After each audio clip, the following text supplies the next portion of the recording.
When my dad decided to announce my medical records, I wasn't surprised. That's who my dad is. She has been to psychiatrists and psychologists, at least 6 doctors, 2 behavioral health institutions. She's been on multiple medications, had multiple diagnoses. She one time threatened to jump out of a 4-story apartment window, and that caused a lot of attention.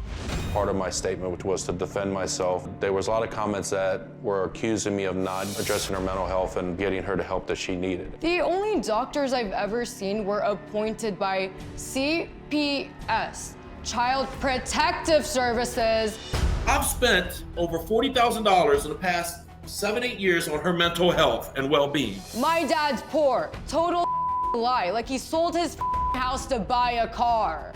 Maya was diagnosed with Asperger's, ODD, depression, anxiety, borderline personality disorder. He would want me to have as many diagnoses as possible, but it's like I'm just depressed and anxious. I've done above and beyond the call of duty as a parent to try to get her help. My mental health history is just another mask for him to protect himself and deflect from the abuse he put me through. What are you thinking? Why are you going on the internet and saying these things about your own child? Because hundreds of comments are coming in about how I'm an abusive parent, how I've not gotten her the proper behavioral mental health care, that she needs to be seen by a doctor, psychiatrist. I'm getting all these messages where people are making an assumption that she has never had any help or attention in her life for that. And that was part of my response. These are people you don't know. People I don't know. But again, I'm an author, I'm a cybersecurity expert. I have things that my character reputation is being called into question, so. You were clearly attempting to derogate her. And this was less than 24 hours later after she called 911 and she right.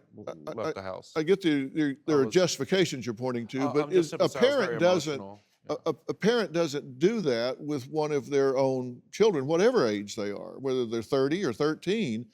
You don't publicly humiliate someone in your own family. Does that make sense to you? Yeah, and I think I was emotional because I thought I had been publicly humiliated by her.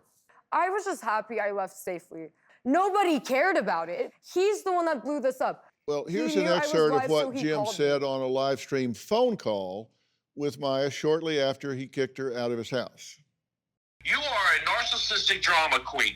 You can't do the basic things like bathe, take a bath. Save your breath. This is just the beginning. This is just the beginning. I wish you the best. Goodbye. You're dead to me. You're dead to me.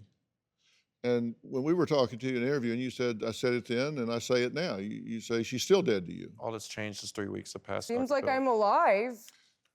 I'm trying to figure out whether you're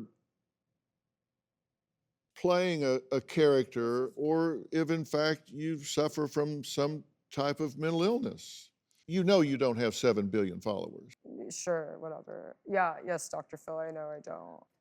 Do you have a story or a question for me? Click the link in the description and tell me what in the world is going on.